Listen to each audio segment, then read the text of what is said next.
Bonsoir. Ce soir, c'est comment faire face à votre mer rouge. Je vais distribuer les liens entre-temps.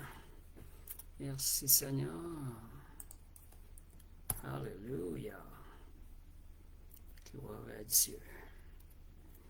Donc, c'est ça, comment faire face à votre mer rouge. Merci Seigneur. Donc, c'est ça. Voilà, je vais faire la distribution des liens.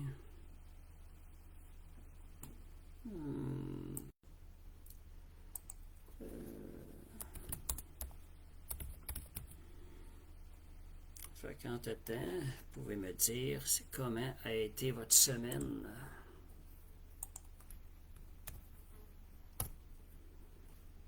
Merci Seigneur. Amen.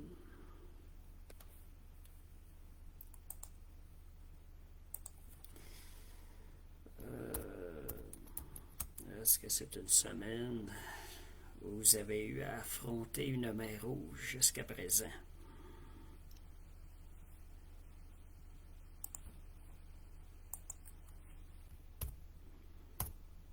Vous pouvez écrire si vous êtes fait face à une mer rouge. On va voir c'est quoi à soir, un peu plus précisément.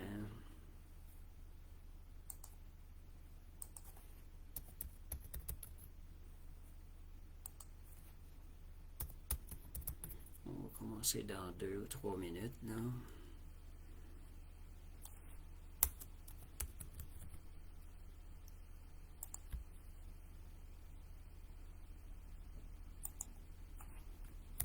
Amen, Seigneur.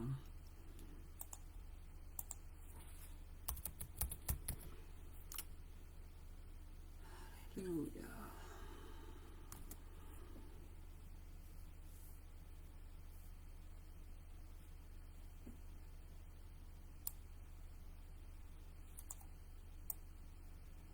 Alléluia. Merci Seigneur.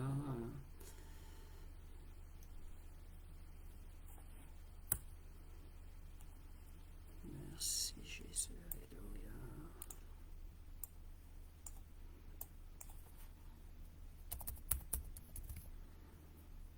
Gloire à Dieu.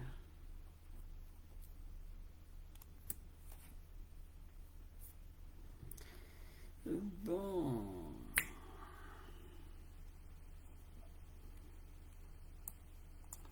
Fait qu'on va commencer.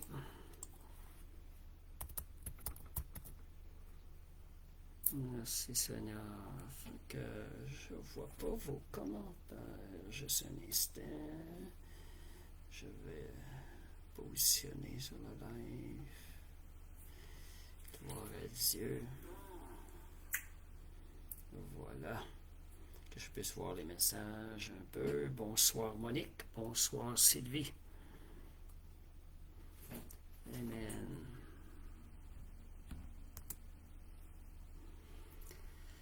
Bon, on va commencer. Comment faire face à votre mer rouge? Et la vie chrétienne, c'est une vie où il y a de l'activité.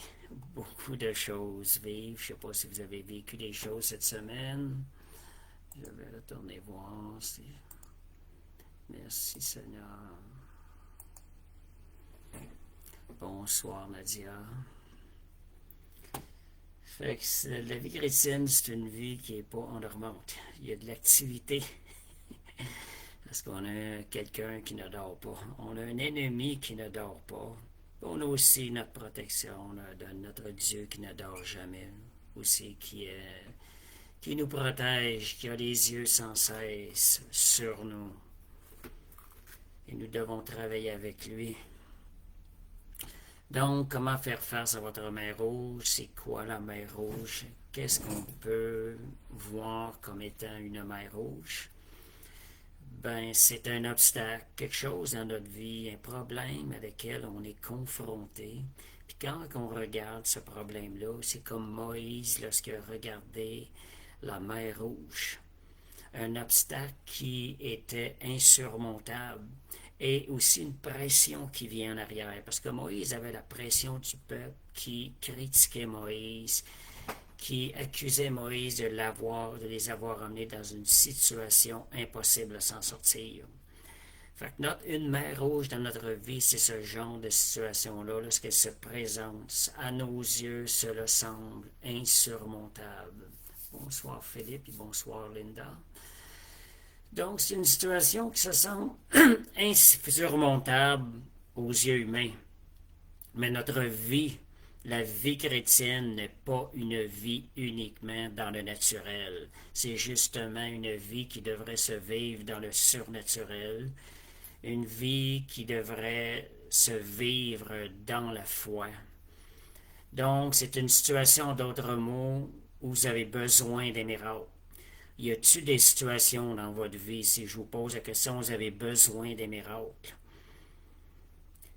S'il y a des situations, c'est une mer rouge. Le Seigneur veut qu'on traverse cette mer rouge-là et Dieu veut qu'on aille chercher la victoire à travers cette situation-là parce qu'il y a une issue possible.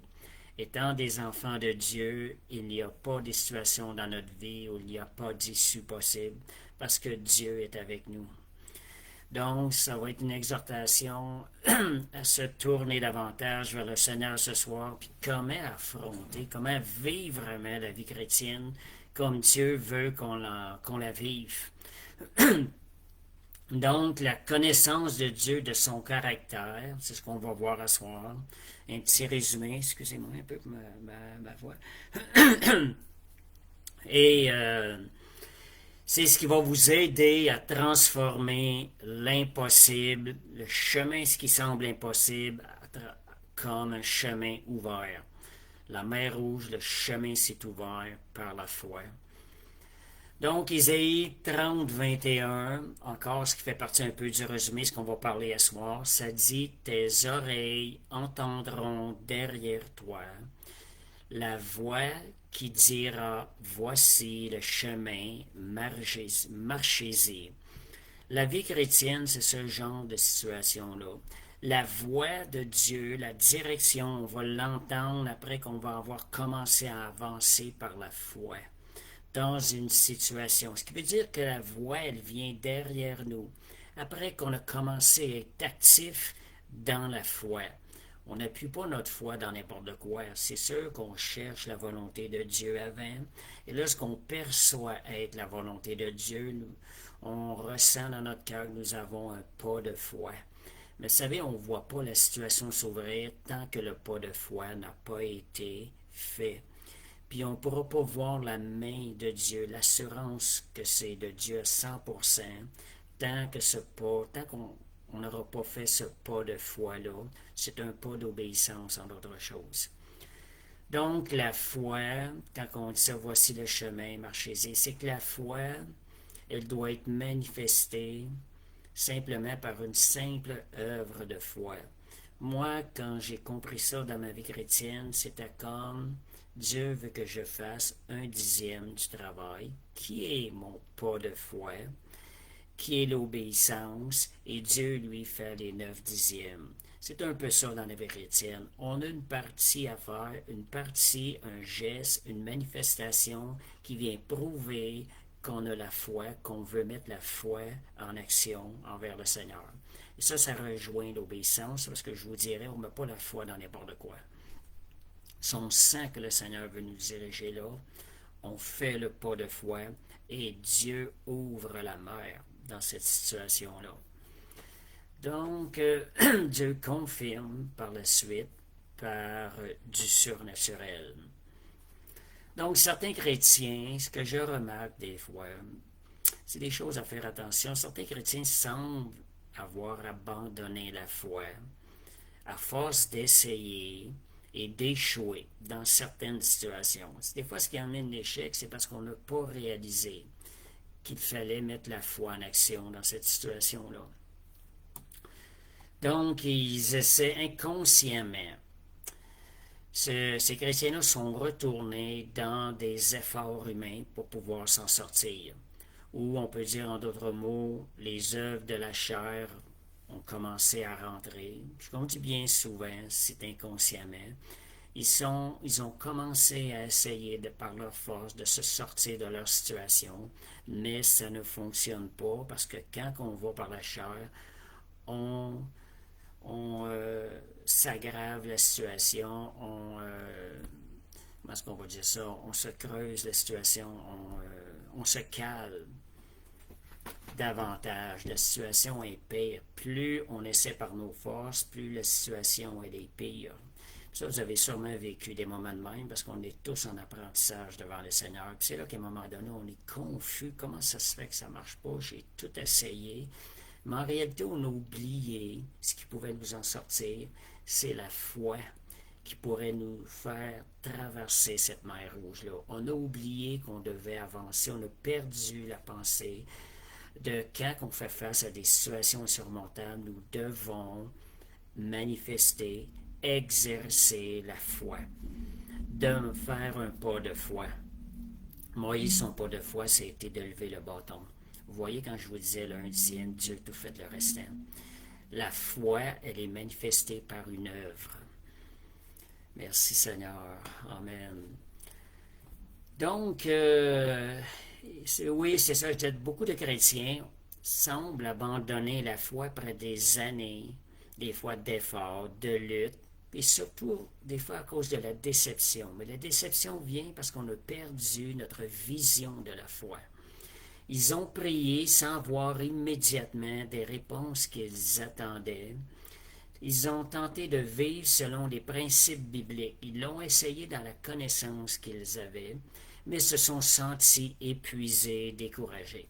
Et ça, je pense qu'on tout chrétien va vivre des situations de même. C'est un redressement qu'on a besoin, de réaligner notre vision vers le Seigneur, d'apprendre à vivre, à réaliser la vie chrétienne, c'est une vie qui se vit par la foi. On a tous passé par là. Puis ceux qui n'ont pas passé, attendez-vous, garde. On a besoin tous les jours de se renouveler dans la parole de Dieu, dans la connaissance de Dieu. Donc, la vie chrétienne n'a jamais été conçue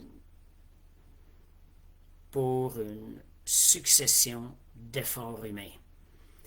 C'est d'être avant tout une marche par la foi, premièrement, et non pas des efforts humains. Vous savez, ça dit la chair a des désirs contraires à l'esprit, et l'esprit en a des contraires à la chair. Lorsqu'on rentre dans des efforts humains, on est en train de rentrer dans la chair. On fait des œuvres de la chair. Inconsciemment, on fait l'œuvre contraire du Saint-Esprit. C'est ça que je vous disais tantôt. Plus que vous allez faire des efforts dans la chair, plus vous allez vous enfoncer dans un trou. Il va être plus difficile de sortir. Puis à un moment donné, on dirait que ça brise. On n'est plus capable. C'est là que l'on réalise, OK, c'est par la foi seulement que je peux m'en sortir. On va voir un verset tantôt qui nous montre vraiment cette situation-là, comment s'en sortir. Donc, si je dis la foi, un des points principaux de l'étude ce soir, c'est un peu le point principal. Je dirais que c'est le point principal. C'est que c'est avant tout une marche. La vie chrétienne, c'est avant tout une marche dans la foi, mais une foi qui est enracinée dans la connaissance de Dieu, la connaissance personnelle de Dieu, une foi qui est enracinée dans l'intervention ou l'action du Saint-Esprit. Vous voyez, c'est le point central de l'enseignement ce soir. On perd le sens de la foi, on pense qu'on a marché dans la foi, mais on a négligé de voir comment Dieu voit les choses en arrière. On a négligé, on ne s'est plus appuyé sur la fidélité de Dieu, sur l'amour de Dieu, sur la bonté de Dieu, qui est toujours fidèle pour nous sortir des situations. Donc, connaître Dieu transforme à la fois, comme je vous disais, vraiment le message ce soir, c'est une foi qui est axée dans la connaissance de Dieu, sur la connaissance de Dieu. Donc, connaître Dieu, c'est quelque chose qui va venir transformer ta foi, qui va la rendre vivante.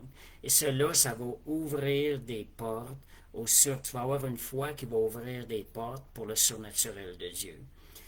Donc, la vie chrétienne, c'est une vie, c'est une marche, ce qui est surnaturel, qui se fait par la foi. Donc, il y a toujours un danger de retourner vivre. Je vous disais tantôt, les chrétiens, à un moment donné, on essaye, on se décourage, on ne voit pas les fruits arriver, on dirait qu'on perd la foi.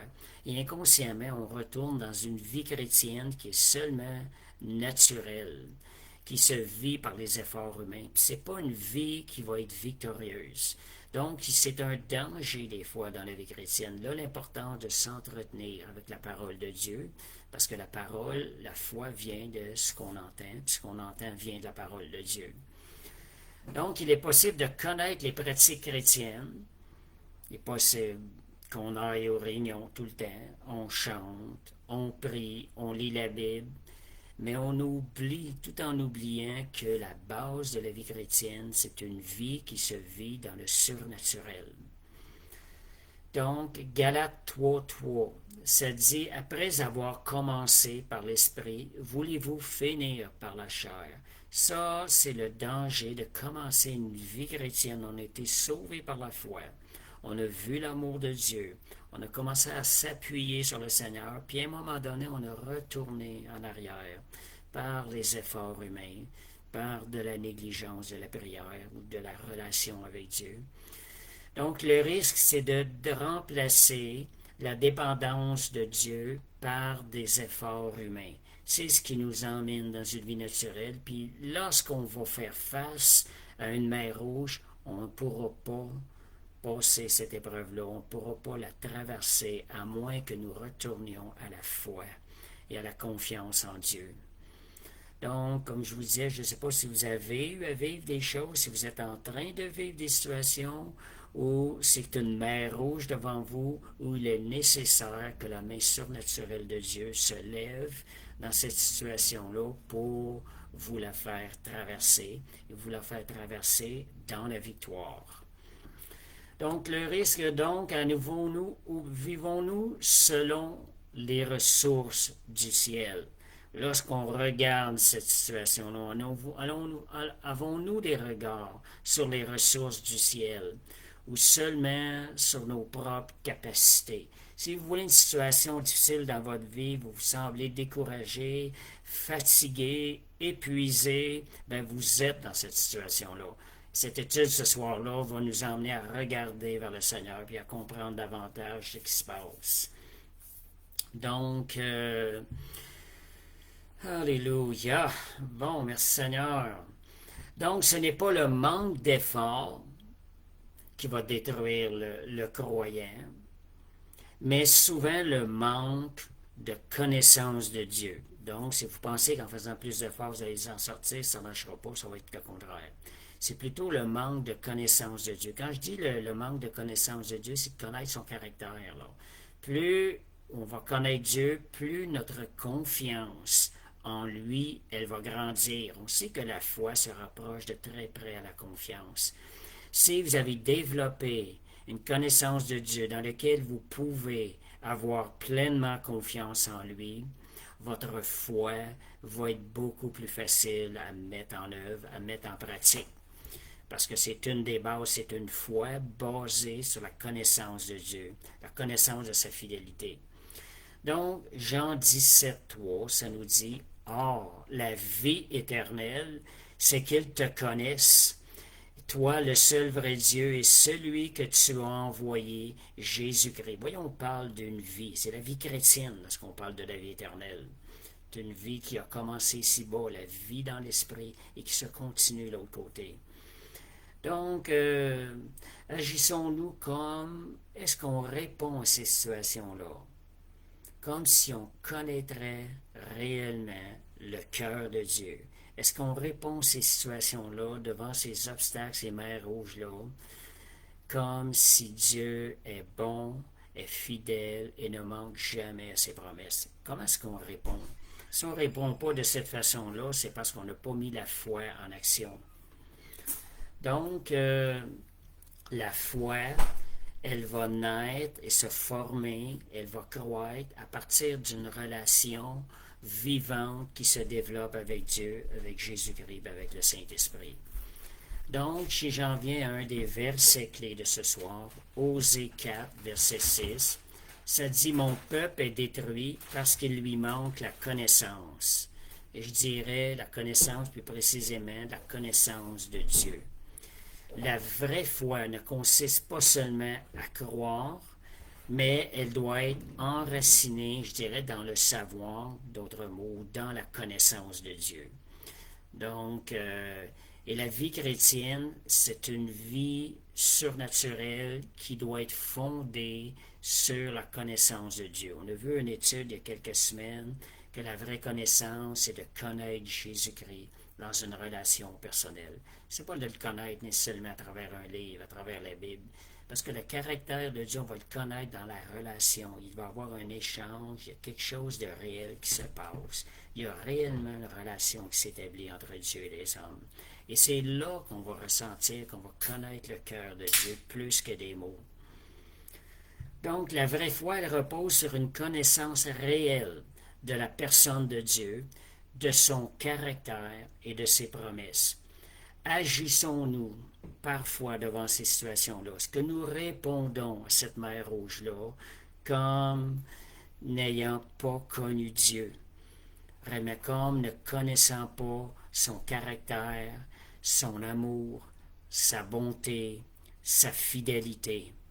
Est-ce que c'est ça qui nous arrête de réaliser, Seigneur, qui tu es vraiment? J'ai vraiment de mettre ma foi dans qui tu es vraiment. Seigneur, tu es bon, tu es fidèle et tu es plein d'amour pour nous. Donc, ce sont des choses. Avons-nous oublié que la vie chrétienne est une vie vécue dans le surnaturel? Surnaturel, quand on en arrive là, c'est la connaissance de Dieu. La connaissance de Dieu va faire que vous allez avoir une foi qui est vraiment fondée sur le surnaturel. Une foi qui est vraiment fondée. Et cette foi-là va produire du surnaturel dans votre vie. Donc, merci Seigneur. Dieu est-il assez fidèle pour répondre à ma foi? Sondez-vous quand vous faites une situation, vous faites face à une situation, vous vous sentez découragé. Remettez ces choses-là en lumière. Est-ce que Dieu est assez fidèle pour répondre à ma foi? Revenez baser votre foi sur la connaissance de Dieu, sa fidélité, son amour, sa bonté. Donc, merci Seigneur, Alléluia. Bon, si je regarde, une chose, comme je vous disais tantôt, avant de mettre la foi, on ne la met pas dans n'importe quoi. On se tourne vers le Seigneur et on lui demande, Seigneur, c'est quoi ta volonté dans cette situation-là? Seigneur, je veux faire ta volonté. Je ne veux pas passer à côté de ta volonté. Merci Seigneur. Si vous avez des choses aussi, vous pouvez documenter, vous pouvez écrire pendant que j'enseigne aussi des choses qui vous touchent. Parce que d'autres, ça peut être des fois des mots-clés qui vont aider à comprendre des choses. Là. Donc, merci Seigneur, Alléluia. Donc, premièrement, c'est de poser la question, tournez-vous vers le Seigneur, est-ce que je ressens, Seigneur, est-ce que c'est vraiment ta volonté? Seigneur, si c'est ta volonté, moi je veux obéir, Seigneur, à toi. Je ne veux pas désobéir, Seigneur, à ta parole. Seigneur, si je veux obéir, si on ressent que c'est ça la direction, mais Seigneur, je vais prendre la foi puis je vais obéir. Puis une foi, elle devient vivante réellement quand elle a une source dans l'obéissance. Moi, je peux vous dire que bien souvent, quand j'ai mis la foi en action, j'avais une base d'obéissance en arrière. Je dis, Seigneur, je veux t'obéir. Et ce qui me fait faire des pas de foi, puis c'est là que j'ai vu la main de Dieu agir dans notre vie. Est-ce que vous voulez vivre du surnaturel dans votre vie? Voulez-vous vivre des victoires surnaturelles dans votre vie? Donc, la foi va vous ouvrir la porte à ce que des solutions, des victoires soient gagnées dans le surnaturel, de façon surnaturelle dans votre vie. Donc, la mer rouge, comme je vous dis, la mer rouge qui va s'ouvrir par l'intervention de Dieu, par l'action du Saint-Esprit dans votre vie, dans votre situation que vous êtes en train de vivre.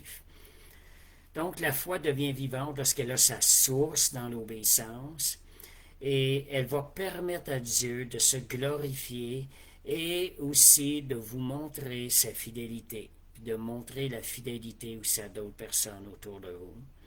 Donc, la vie chrétienne, elle consiste à agir dans la foi de la parole de Dieu, même lorsque nos sentiments disent le contraire. Bien souvent, si on analyse avec notre intelligence, c'est fou, c'est malade, c'est ben trop risqué que j'ose faire ce pas de foi-là. Qu'est-ce qui va arriver si ça ne marche pas? Et c'est là qu'il faut retourner. Seigneur, c'est-tu vraiment ta volonté? Puis là, de fermer les yeux, fermer la porte à toutes ces choses-là, toute cette opposition-là, ces paroles-là. Je dis, c'est un suicide ce que tu vas faire, cette décision-là.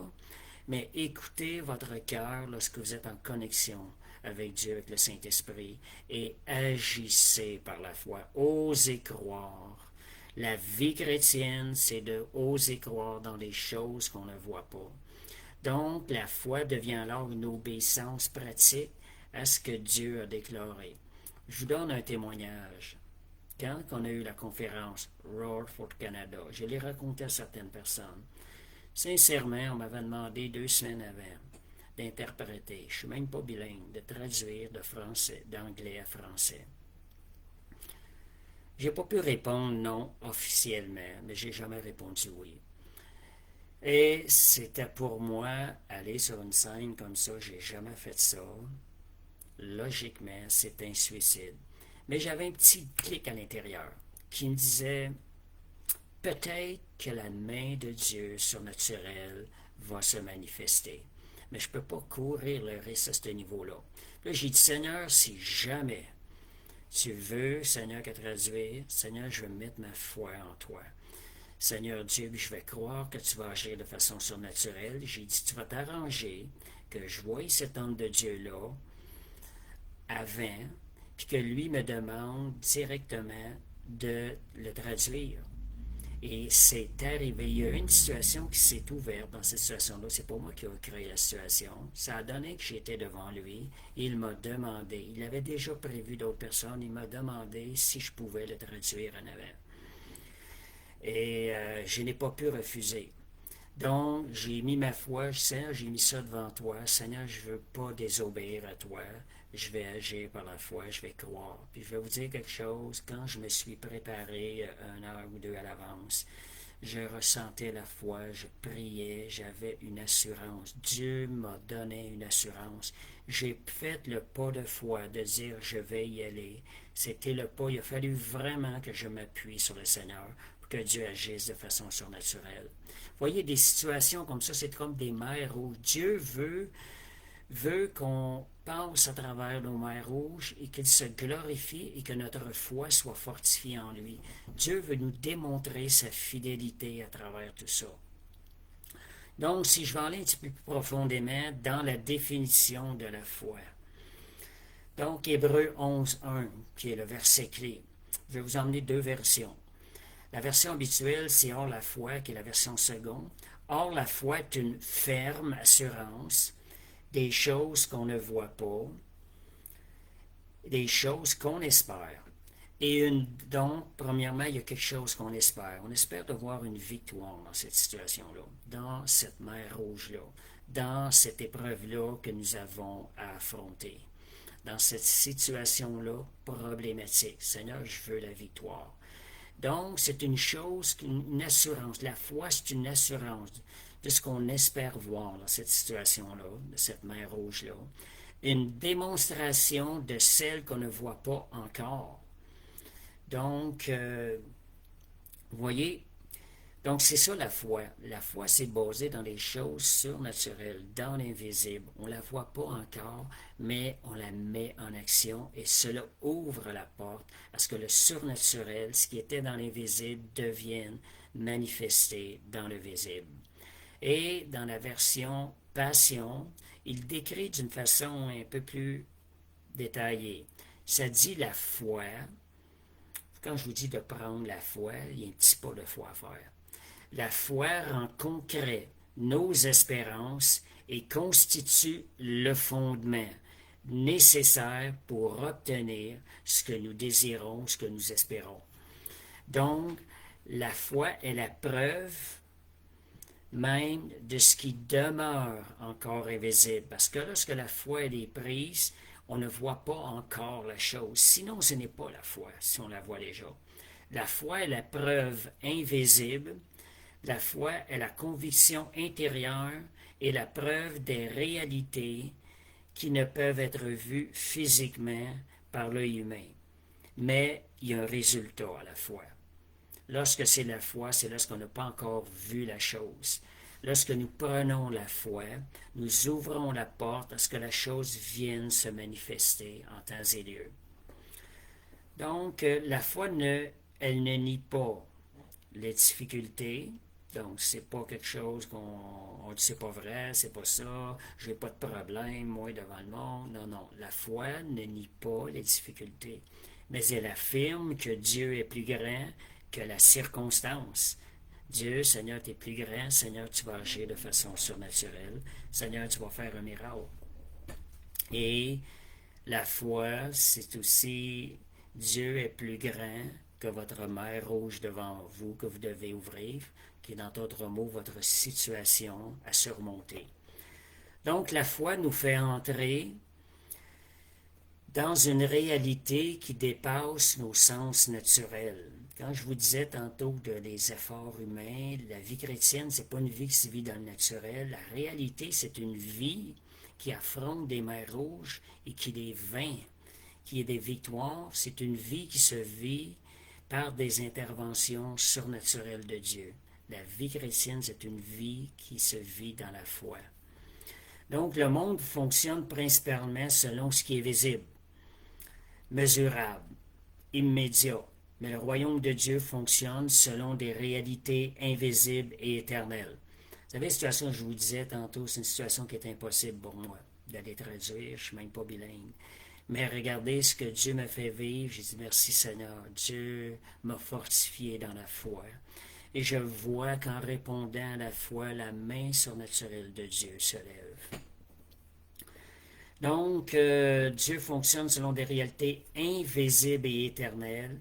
C'est un royaume qui n'est pas de ce monde.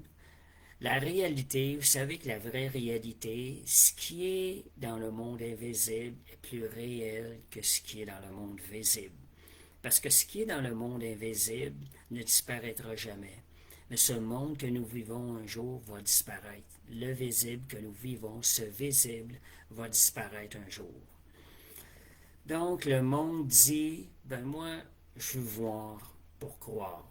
Dieu dit, crois et tu verras la gloire de Dieu. Tu verras ma main agir. Vous voyez, c'est différent. La pensée de l'être humain, que la nature humaine qui a été corrompue par le péché, c'est pas la manière qui honore Dieu. La manière qui va honorer Dieu, c'est qu'on va commencer par croire et cette foi-là va ouvrir des portes à ce que le surnaturel de Dieu se manifeste. Donc, si vous voulez être agréable à Dieu, vous devrez agir par la foi, faire des pas de foi, répondre à la foi devant des situations qui vous semblent insurmontables et non pas vous asseoir, vous écraser puis vous décourager. Donc, la foi fait partie du surnaturel. La parole de Dieu, elle possède. On parle du surnaturel. La parole de Dieu, elle a un langage surnaturel. On va voir pourquoi je vous dis ça. C'est parce que la confession de la parole est parfois la déclaration de foi, le pas de foi qui va ouvrir le ciel. C'est un langage qui doit être révélé, la parole de Dieu, par l'Esprit de Dieu. Un langage ou une compréhension qui n'est pas de ce monde. C'est le danger parfois des gens qui vont lire la parole de Dieu, qui ne vont pas en profondeur, qui n'ont pas de relation avec le Saint-Esprit, et du fait ils n'auront pas de révélation, ils vont comprendre la parole selon la chair. Et bien souvent, ces gens-là deviennent des ennemis, des serviteurs de Dieu dans le royaume de Dieu.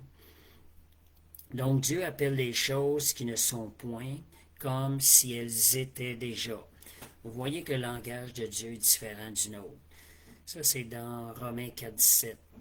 Et dans Marc 9, 23, si on regarde les lois du royaume, Jésus dit que rien est impossible à celui qui croit. C'est le langage du royaume de Dieu, c'est la foi, le langage de la foi. Donc, la faiblesse humaine maintenant, pourquoi des fois, si vous arrivez à une situation, on a parlé tantôt que des fois, on tombe dans la chair pour pouvoir régler des problèmes, tout. Mais donc, c'est des situations qu'à un moment donné, on va vivre une faiblesse, on va se sentir découragé. Comment agir là-dedans? Comment aller chercher la parole de Dieu? Premièrement, comment aller chercher la victoire? Comment traverser cette mer rouge qui nous semble impossible? Premièrement, la faiblesse humaine. Si vous tombez dans cette situation-là, vous réalisez, Seigneur, je ne suis plus capable. Elle peut devenir le lieu de la puissance de Dieu, où ce qu'elle va être manifestée. C'est vous, votre foi, qui va faire que vous allez ouvrir la porte à la puissance de Dieu. Vous allez avoir deux choix à faire. La chose qui arrive, 2 Corinthiens 12, verset 10, ça nous dit, car quand je suis faible, c'est alors que je suis fort.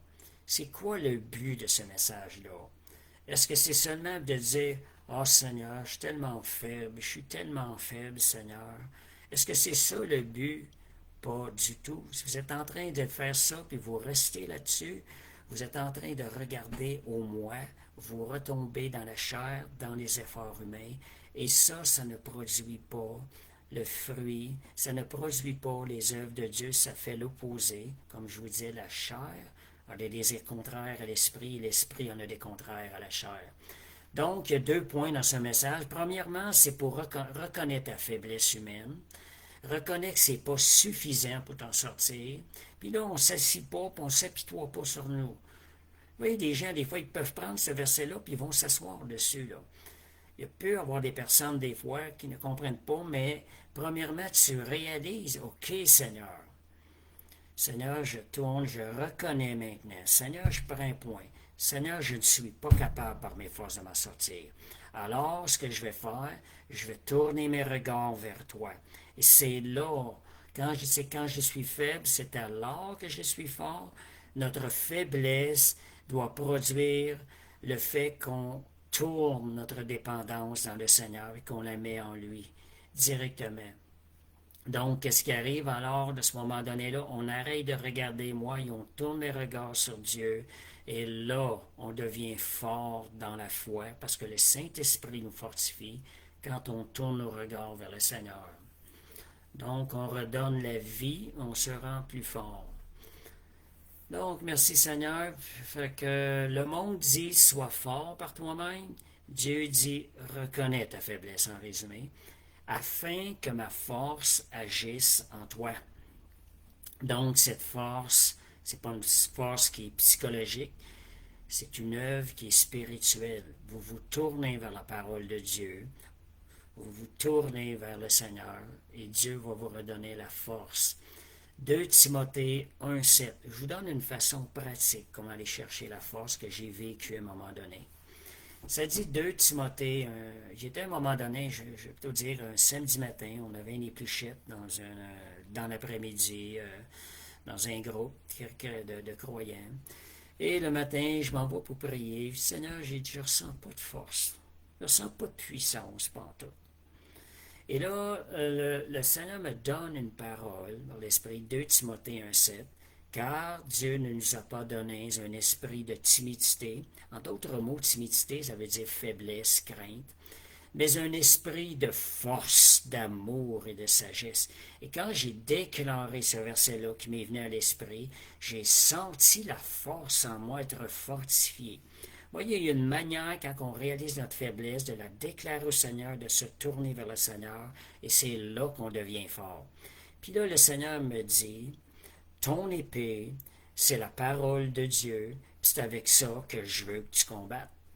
Fait que, vous voyez, Dieu me fortifié. Quand on dit, quand je suis faible, c'est alors que je suis fort. C'est de cette manière-là que cette parole-là est là pour vous encourager. Donc, Dieu ne demande pas aux croyants d'être forts par lui-même, on a vu les versets, il nous demande de dépendre de lui. Je vous parle de ça pour la foi. Parce que quand on est faible, c'est parce parfois, c'est comme éloigné de la foi. Donc, la dépendance de Dieu nous permet de mettre en action notre foi en Dieu dans son œuvre et dans la puissance du Saint-Esprit. Donc, nos échecs nos limites. Ça ne s'arrête pas là. Si vous allez arriver, vous avez des échecs dans votre vie, vous réalisez des limites, vous réalisez votre faiblesse, ça ne s'arrête pas là.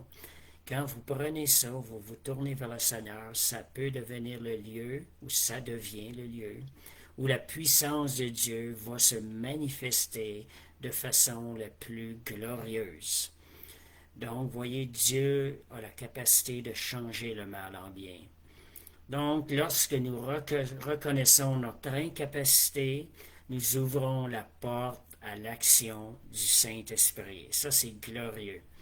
La vie chrétienne n'est pas d'essayer davantage, faire plus d'efforts humains, se condamner, se martyriser après chaque chute.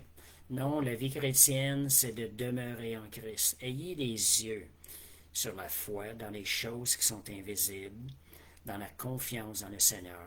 C'est recevoir la vie de Jésus, la laisser se manifester, croire sa parole, marcher dans l'obéissance et dépendre du Saint-Esprit. Ça, c'est une façon de décrire la vie chrétienne. Si vous voulez vivre une vie victorieuse, parce que la vie chrétienne, c'est une vie qui est victorieuse.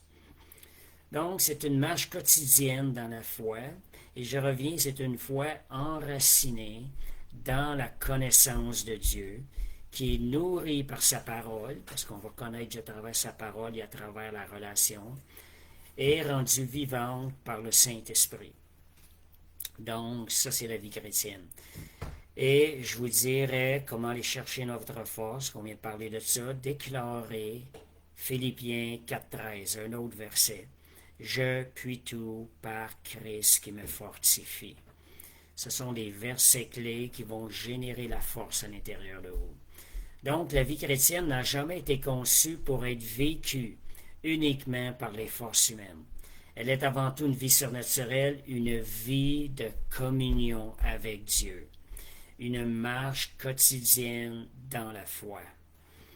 Donc, Romains 1,17, le juste vivra par la foi. C'est pas compliqué, donc c'est vraiment ça. Donc, on va voir maintenant pour terminer, si vous avez des commentaires, vous pouvez les mentionner. On va voir pour terminer comment Moïse a affronté sa mer Rouge. On va aller lire des versets et remarquer la puissance surnaturelle qui se manifeste suite à l'obéissance de Moïse au pas de foi, je vous dirais, ou au geste de foi. Moi, j'appelle ça parfois un geste de foi, c'est tellement peu. Tu dis, Seigneur, ok, je mets le pas, j'avance. Moi, quand j'ai dit oui, j'ai fait le pas de foi. C'était le pas de foi que Dieu me demandait. Exode 14, versets 13 à 27. J'ai été béni aujourd'hui. Il y a une sœur, quand elle a vu mon annonce, elle m'a mentionné que ce matin même, juste avant de voir l'annonce, elle était en train de lire Exode 14. Seigneur. Donc, on va lire de 13 à 27. Je vais peut-être sauter quelques versets parce qu'ils ne concernent pas le message que je veux faire sortir. Ça dit, Moïse répondit au peuple. Regardez ça, c'est vraiment clé, là, ces déclarations-là. Ne craignez rien, restez en place et regardez la délivrance que l'Éternel va vous accorder en ce jour.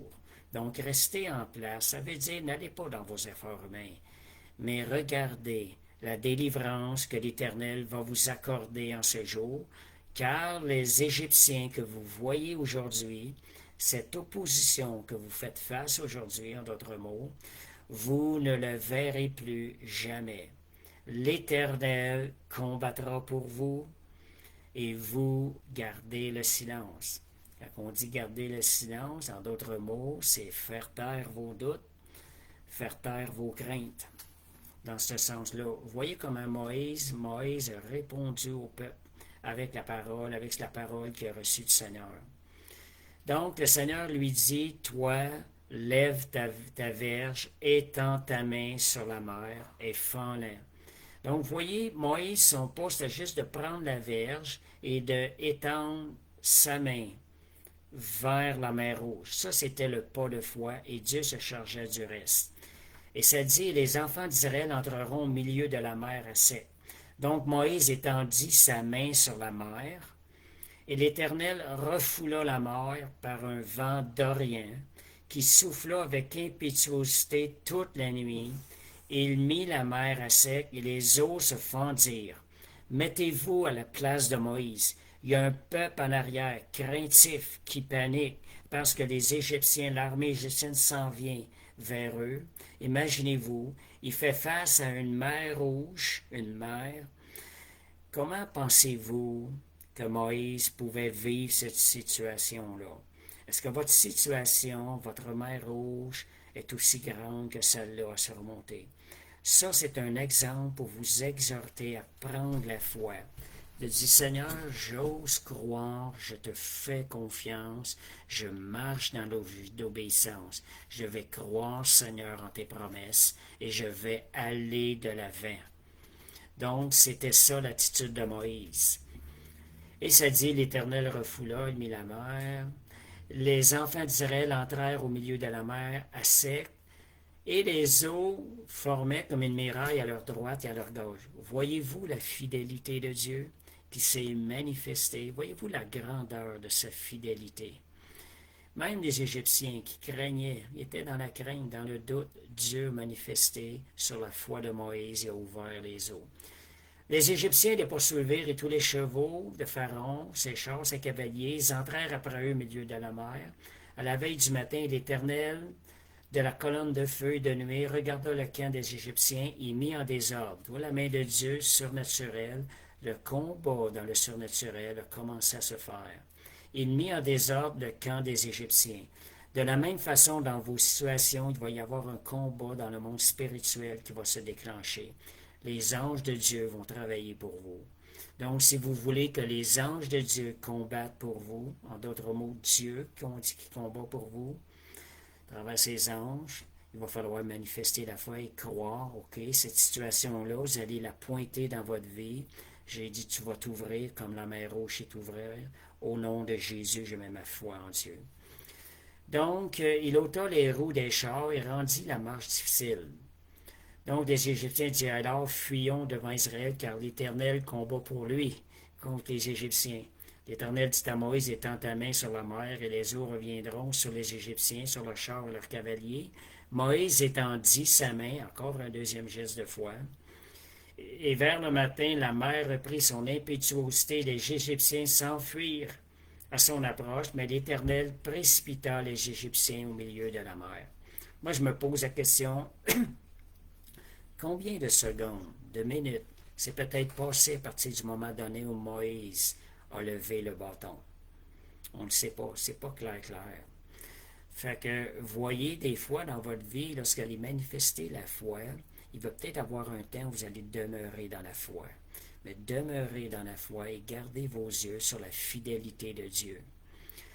Donc, Dieu ne veut pas que ses enfants vivent dans une défaite continuelle. Amen. Donc, Nadia qui dit, demeurez ferme et sachez que je suis Dieu. Vous parlez de la connaissance de Dieu, la foi qui est la connaissance de Dieu. C'est un bon verset, ça. Demeurez tranquille et sachez que je suis Dieu. En réalité, ça vient résumer aussi ce soir. La foi, elle est basée dans notre connaissance de qui est Dieu. Donc, Dieu ne veut pas qu'on vive des défaites continuelles, mais qu'on marche dans une vie de foi et de victoire, de liberté et de croissance en Christ. Quand vous obéissez à la foi, il y a une croissance à l'intérieur de vous qui se fait, spirituelle. Cette victoire ne signifie pas l'absence d'épreuves, mais la certitude que Dieu nous fait triompher à travers elle. Donc, la victoire, ça ne veut pas dire qu'on n'aura pas d'épreuves, on n'aura pas de mer rouge, mais il y a une assurance que Dieu va toujours nous faire triompher. Puis ça, c'est quelque chose que je pensais dernièrement. Seigneur, tu me fais toujours triompher. Donc, un des versets aussi que je m'appuie beaucoup pour marcher dans la victoire d'une vie chrétienne qui est victorieuse, c'est Jésus revient chercher une église, une épouse qui est glorieuse. Arrêtez-vous au mot glorieuse. Dieu désire une église glorieuse. Voulez-vous en faire partie? Êtes-vous prêt? Allez développer la foi. développer une vie qui va aller chercher toujours des victoires. Puis j'ai des versets que je vous donne avant de terminer. C'est que qui nous donne l'assurance que Dieu veut nous faire marcher dans une victoire continuelle tous les jours de notre vie. Romains 8:7. Mais dans toutes ces choses, nous sommes plus que vainqueurs par celui qui nous a aimés. Si je vous dirais que Dieu vous dirait, vous êtes vainqueur dans cette situation-là, comment vous réagirez si vous l'attendez? Vous auriez la foi. La parole de Dieu est là, nous pouvons nous appuyer. La parole ne dit pas que nous sommes vainqueurs. Pensez-y un peu.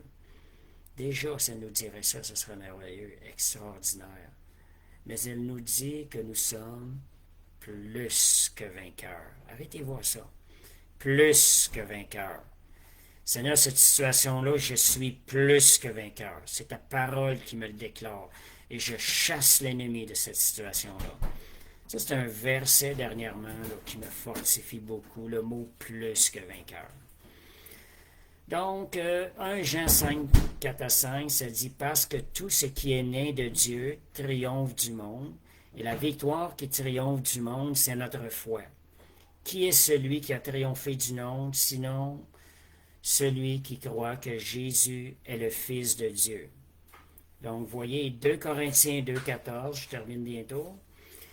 C'est « Grâce soit rendue à Dieu qui nous fait toujours triompher en Christ. » Dieu nous a appelés à être plus que vainqueurs.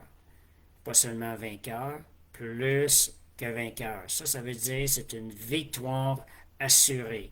Seigneur, à travers cette situation-là, à travers toute cette épreuve-là, Seigneur, tu vas faire qu'au bout de la ligne, c'est moi qui vais être vainqueur, puis que l'ennemi va vivre une défaite. Il y a un temps où le combat se mène, mais il y a une victoire qui est assurée au bout du chemin. C'est une victoire sur nos mers rouges. Puis la victoire biblique ne consiste donc pas à ne jamais rencontrer de mer rouge, mais à voir Dieu ouvrir un chemin au travers de cette mer rouge-là. Donc, la victoire, c'est de voir Dieu ouvrir un chemin dans cette mer rouge-là. Donc, c'est pas qu'on n'aura pas de mer rouge. On ne peut pas vivre des victoires si on n'a pas de combat, si on n'a pas d'opposition. Fait que c'est à vous d'aller chercher ça. Et en passant, j'ai eu cette inspiration-là de dimanche, le pasteur Lisa qui nous a parlé. Si on avait une mer rouge devant nous, ça m'a comme donné la direction pour cet enseignement ce soir-là. Puis je pense qu'il y a des gens dans l'Assemblée qui ont peut-être diminué dans le foi, qui ont oublié que les situations auxquelles ils ont à faire face, on doit y appliquer la foi, et la foi dans l'assurance qu'on a un Dieu qui est fidèle, connaissant comment Dieu est fidèle. Et cette foi-là nous donne la victoire dans toutes nos situations, toutes les mers rouges que nous allons avoir à affronter. Donc Dieu ne promet pas une vie sans mer rouge, mais il promet que ceux qui lui font confiance verront sa puissance ouvrir un chemin là où il n'y en avait aucun. Voyez comment Moïse a intervenu? Pensez-y, mettez-vous, je vous dirais, à sa place. Avec toute cette pression-là qu'il y avait, il a simplement levé le bâton et la mer s'est ouverte. La fidélité de Dieu s'est manifestée. Donc, la foi, donc la foi, elle va ouvrir un chemin là où ce qui semble ne pas en avoir. Si vous dites, je ne vois pas d'issue à cette situation-là, vous faites face à une mer rouge. Et c'est le temps d'appliquer la foi dans le surnaturel, dans ce que vos yeux ne voient pas encore, et Dieu va ouvrir un chemin. Donc, la foi, d'autres petits détails, c'est pas quelque chose qui va nier l'obstacle, qui va dire ça n'existe pas, mais la foi, c'est qu'elle va voir, elle va regarder à Dieu, puis elle va voir Dieu plus grand que l'obstacle.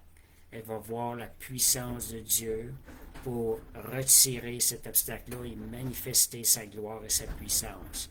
Quand je dis Dieu n'enlèvera pas l'épreuve, il va vous faire passer à travers l'épreuve, puis il va vous faire vivre une victoire.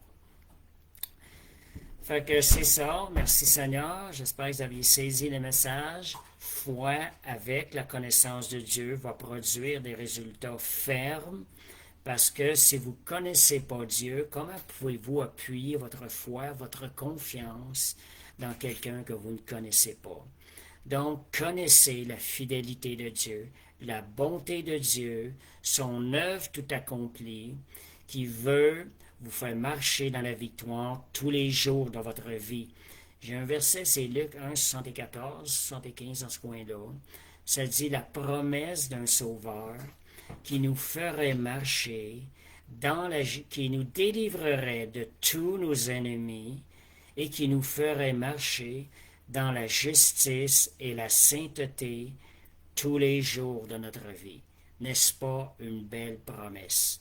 Et c'est la venue de Jésus. Nous l'avons reçue, nous avons accès à cette promesse-là, nous avons la capacité de marcher dans la justice et la sainteté tous les jours de notre vie. En d'autres mots, nous avons la capacité de marcher dans la victoire de Christ tous les jours de notre vie. Fait que merci Seigneur. Je ne sais pas s'il y a des choses qui vous ont touché. Vous pouvez l'écrire entre-temps. Fait que c'était l'enseignement de ce soir. Fait que merci Seigneur. Puis je vous dirai entre-temps aussi de partager aussi ce live-là. Partager pour que d'autres aient l'occasion. Il y a peut-être d'autres personnes qui ont besoin d'entendre ça pour se remettre en position de foi dans leur vie chrétienne. Puis de dire, Seigneur, je me remets en position de marcher par la foi et de marcher dans l'obéissance. Fait que merci Seigneur. Fait que je vais prier pour terminer le live. Père, je te remercie pour la grâce merveilleuse que tu viens à nous à chaque semaine pour nous faire grandir, nous faire avancer dans la foi. Seigneur, nous rendre davantage agréable à toi. Merci pour ce privilège, Seigneur, d'être guidé par le Saint-Esprit. Merci pour ce privilège que tes yeux sont sans cesse sur nous, Seigneur Dieu, veillant sur nous pour nous faire cheminer, Seigneur Dieu, dans une vie de victoire, Seigneur, glorieuse. Père, on te remercie pour le Saint-Esprit qui est la puissance qui nous a été donnée et le compagnon de service. On te remercie. Merci Seigneur que chaque personne qui entende ce message puisse être fortifiée dans la foi. Et Seigneur, ouvrir leur esprit à des portes à ce que ta puissance soit manifestée, puissance surnaturelle au nom de Jésus. Amen. Merci Seigneur. Fait que gloire à Dieu. Fait que je vous encourage aussi, n'oubliez pas les jeûnes, les mardis, à tous les mardis. On fait une journée de jeûne avec des besoins spécifiques, ce sont en quelque sorte des percées, des sujets dans lesquels on veut voir des percées. Donc, on voit que le Seigneur agit. Depuis qu'on a commencé ça, je vois des portes qui ouvrent. On a des percées dans des situations où on ne voyait pas de percées avant. Fait que le jeûne le mardi, le live le mercredi à 20h, le vendredi, c'est le café biblique, puis parfois on fait des sorties évangélisation pour mettre en pratique ce qu'on reçoit du Seigneur. Fait que ce vendredi, cette semaine, il va y avoir une sortie. Arrivez plus tôt, on peut être là à partir de 7h, 7h30 au lieu de 8h. Lorsqu'on fait des sorties, on prépare une table dehors dans le stationnement. Si vous voulez venir voir comment on fonctionne, vous êtes le bienvenu. Mettez en action votre foi dans le Seigneur, votre vie dans le Seigneur. Donc, aussi les dimanches, il y a aussi l'assemblée qui commence à 2h30. Arrivez avant 2h30 parce que la réalité, votre cœur doit être préparé avant que l'assemblée commence. Puis ça nous permet aussi d'avoir une relation avec d'autres frères et sœurs dans l'Église, puis ça va nous motiver à prier les uns pour les autres. Puis je vous dirais aussi à l'Assemblée, ce qu'on fait, c'est qu'on fait des petits papiers de prière. Tous ceux qui ont un besoin de prière, l'écrit sur un petit papier, puis l'Assemblée, celui qui en a un besoin va repiger un besoin de quelqu'un d'autre. savez, de ça, ça va nous emmener à resserrer les liens dans l'Assemblée et à prier davantage pour les autres. Fait que merci Seigneur, merci pour cette soirée. Fait que cette parfaite soirée, on le déclare parfaite parce que c'est l'œuvre du Saint-Esprit. Et Seigneur, je prie pour une parfaite semaine dans tous ceux qui écoutent ce live et qui vont écouter ce live au nom de Jésus. Amen.